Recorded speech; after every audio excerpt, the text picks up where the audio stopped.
Continuando, né? Então, nós chegamos à formação da identidade mexicana, né? Que é uma mescla, né? Uma mistura entre o autóctone, né? Os povos que já viviam lá naquele território, com o europeu, sobretudo o espanhol, principalmente o espanhol, né? Que foi resultar nessa cultura mexicana. A Frida Kahlo, ela é uma artista plástica, né? Que foi muito importante no século XX e ela acabou se tornando um ícone pop, né? Ela tem o rosto estampado em vários lugares, né? Em vários produtos e a sua obra também, a sua história de vida é muito marcante, né, para o povo mexicano e o interessante é que ela retratava a sua própria história e buscava muito nas raízes mexicanas, principalmente da região de Oaxaca, os povos originários também, a inspiração para fazer sua arte. Então a gente pode dizer que ela é uma espécie de símbolo dessa mistura, né? Tanto do europeu, né? Pela ascendência dela, e quanto pela sua produção artística, né? As telenovelas também é um produto que ajuda bastante a divulgar a cultura mexicana, não só para os países de língua espanhola, como outros países, como a exemplo do Brasil. Nós falamos português, mas aqui se consome muita novela mexicana, né? Também nos Estados Unidos e em outros países do mundo. E o que é que a gente pode dizer que o Brasil e o México têm em comum? Né? Eles foram colonizados por um país ibérico, né? No caso do Brasil, Portugal, o México, a Espanha. E assim como a Espanha teve influência dos árabes, Portugal também teve, né? Por exemplo, se a gente for pegar essa questão da gastronomia, né? O arroz, o açúcar de cana são exemplos e que influenciaram nas histórias desses países, né? Dos países colonizados por Portugal e Espanha, além de ter uma grande influência dos produtos locais na sua gastronomia, por exemplo, o milho, a mandioca, né? No Brasil e milho no México. E ele tem o estereótipo de ser um povo animado, né? Então, tem isso também, né? A gastronomia do México, ela foi considerada um patrimônio cultural imaterial da humanidade em 2010 pela Unesco, né, que é a Organização das Nações Unidas para a Educação, né? Ela tem muita influência ainda hoje dos povos originários. Tem alguns exemplos, né? São os titimecas, os zapotecas, os astecas, que são os mexicas, os maias, e esses povos eram seminômades, viviam da coleta, da pesca e da caça. Alguns produtos que existiam naquela região ali do México, né, que eram bastante consumidos: chuchu, a vagem, a abóbora, vários tipos de pimentas e pimentões, abacate, feijão, milho, cacau, a baunilha. A baunilha tem uma origem, é uma planta, uma orquídea dali da região do México.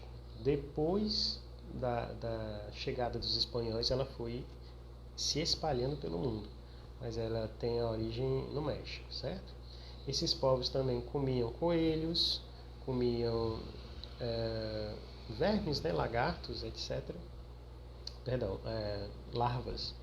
Comiam vermes, larvas, né? Formigas, cobras, roedores, outros roedores, né? Faziam uma espécie de pão cozido, além do javali e da codorna, que também são animais que existiam na região, né? Também bisões, são aqueles animais gigantes, né? Bem grandes. Os veados, mel, mandioca e cactos. Eles também tinham técnicas de desidratação de carne e, enfim,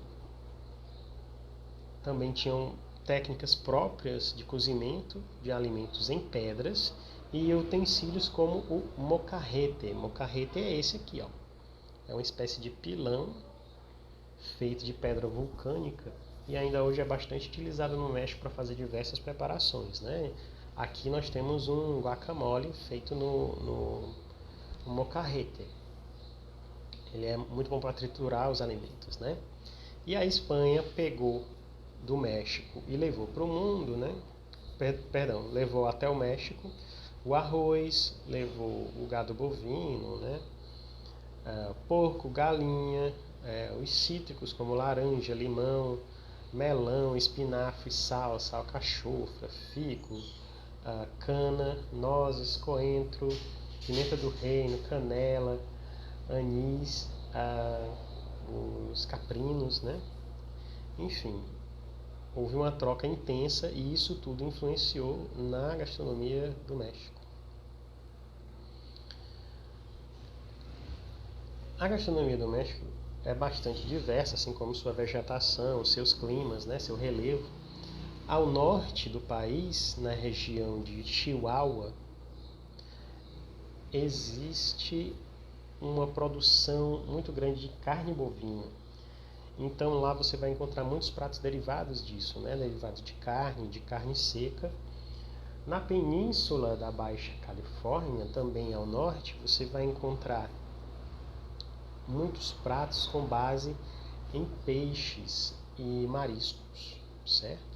E ao longo do território você vai encontrar pratos com alimentos locais, à base de milho, base de mandioca, com frango, com queijo. Então é bastante variado por todo o território.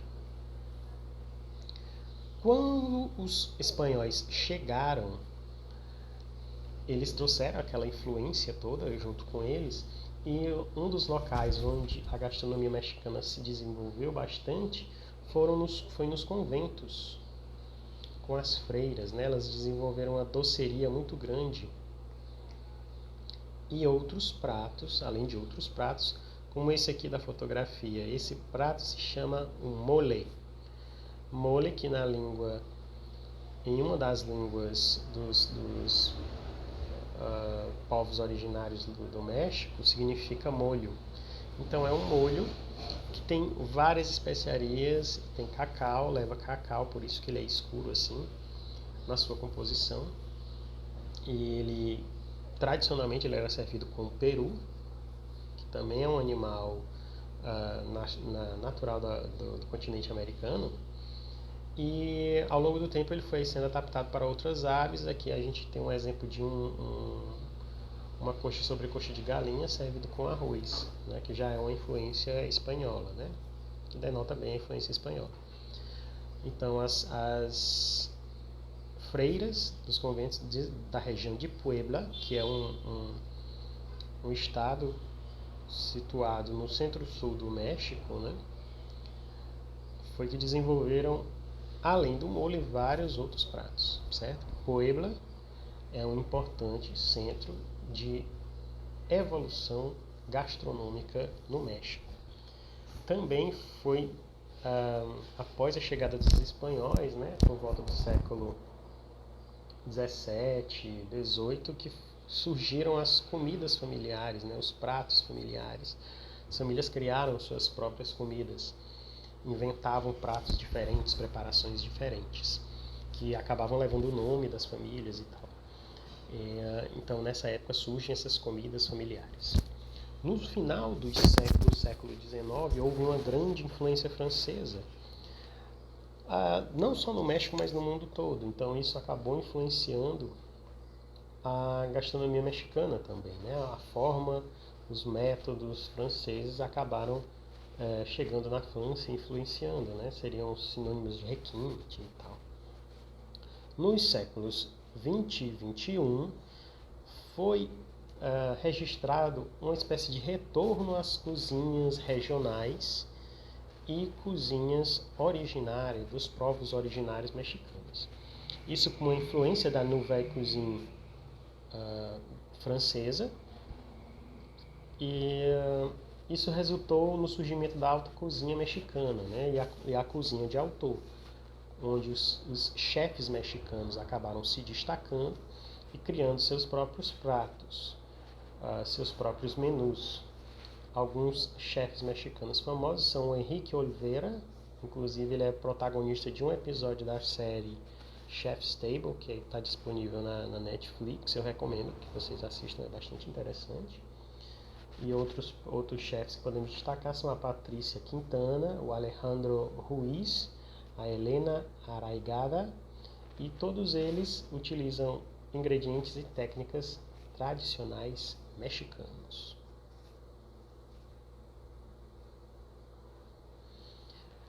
Algumas preparações tradicionais, existem inúmeras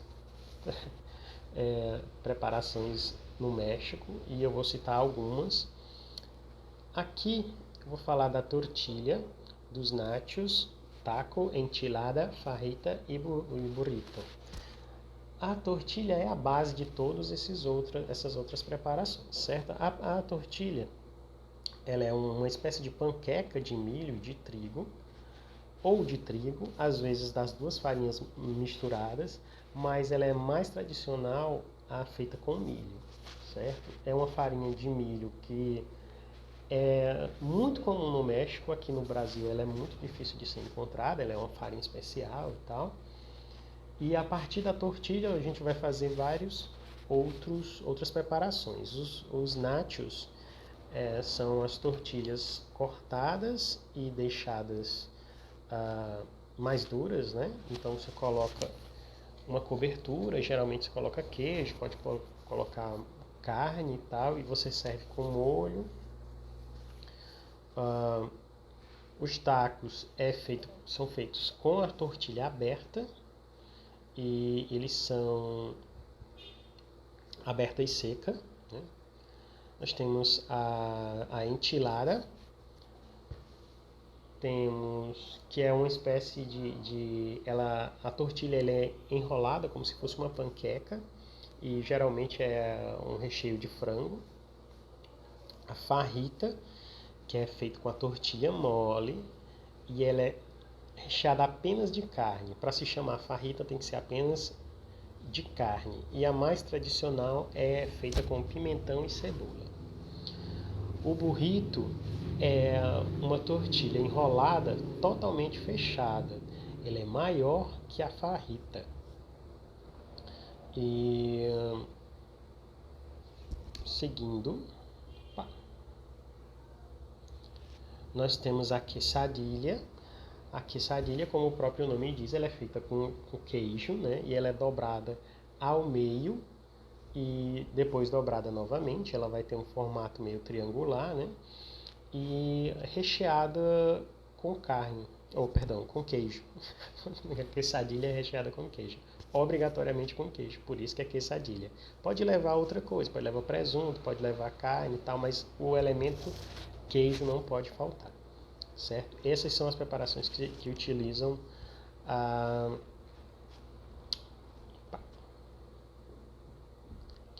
tortilha. Tamale.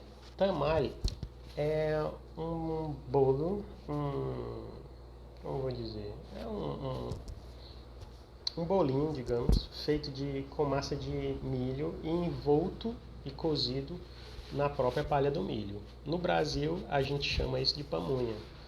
E o tamale é uma variação, né, do que seria o tamal. No Brasil, a gente chama de pamonha. O tamal ele existe na maioria dos países da América Latina, e em cada lugar recebe um nome diferente, certo?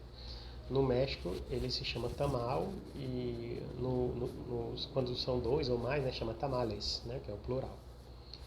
Os churros também eles podem ser considerados bem tradicionais no México. Eles são feitos no México com uma massa semelhante ao patachu. Ele pode ser feito e frito assim, nos palitinhos, né? E geralmente é servido com chocolate. E além desse formato de palitinho, ele também pode ser colocado numa frigideira grande, despejado continuamente como se fosse um caracol. Aí ele frita como se fosse em espiral, né? Ele é frito em espiral e depois ele é recortado e é vendido dessa forma também. E o mole, que é esse molho à base de cacau, né? De chocolate mesmo, com diversas especiarias. Existem moles em várias regiões do México e o mais popular é o mole poblano, que é da região de Puebla, certo? Então aqui é o nosso tema México. A gente encerra por aqui e vamos já falar sobre Cuba.